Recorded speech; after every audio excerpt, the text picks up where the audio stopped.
వచ్చేసారి తెలంగాణలో అధికారంలోకి వస్తాను ధీమతో ఉన్నారా? 100%. నేను దాంట్లో డౌటే లేదు. నేను ఇంతకుముందు చెప్పాను మీకు, ప్రజలు ఈరోజు ప్రత్యామ్నాయం కోసం చూస్తూ ఉన్నారు.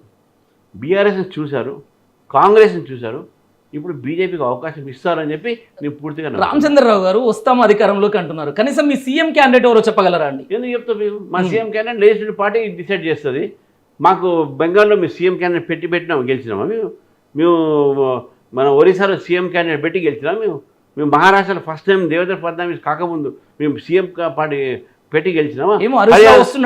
హర్యానాలో మేము పెట్టి గెలిచి అది ఎవరైనా వస్తున్నట్ట ముఖ్యమంత్రి అవుతున్నట్ట బీజేపీలో ఎవరైనా రాని మీరు తీసుకుంటాం, స్వాగతిస్తారా? మీరు డెఫినెట్గా మా పార్టీలో ఎవరు రావాలన్నా కూడా మా పార్టీ సిద్ధాంతం మీద నరేంద్ర మోదీ గారి మీద నమ్మకం ఉన్న ఏ వ్యక్తి అయినా మా పార్టీలో జాయిన్ కావచ్చు.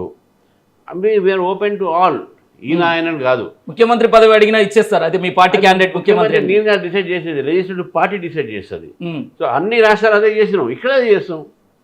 అంటే ఓట్ చోరీ ఓ పక్క చేస్తున్నారు, గద్దె చోరీ కూడా ఓ పక్క చేస్తున్నారు, సీట్ చోరీ చేస్తుంది బీజేపీ దేశవ్యాప్తంగా.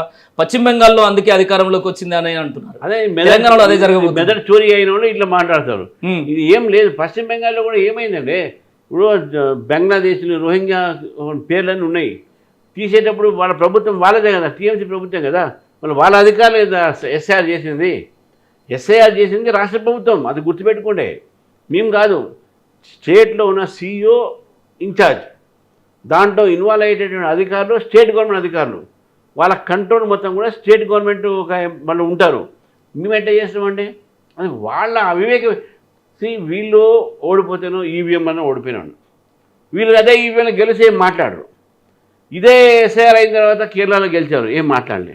అదే ఎస్ఐఆర్లో బెంగాల్లో గెలిచే వీళ్ళు బికాజ్ ఆఫ్ ఎస్ఐఆర్ గెలిచారు. అంటే ఇది అర్థం లేనిటువంటి మాటలు ప్రజల్ని తప్పుదా పట్టించే ఒక పద్ధతి వీళ్ళంతా.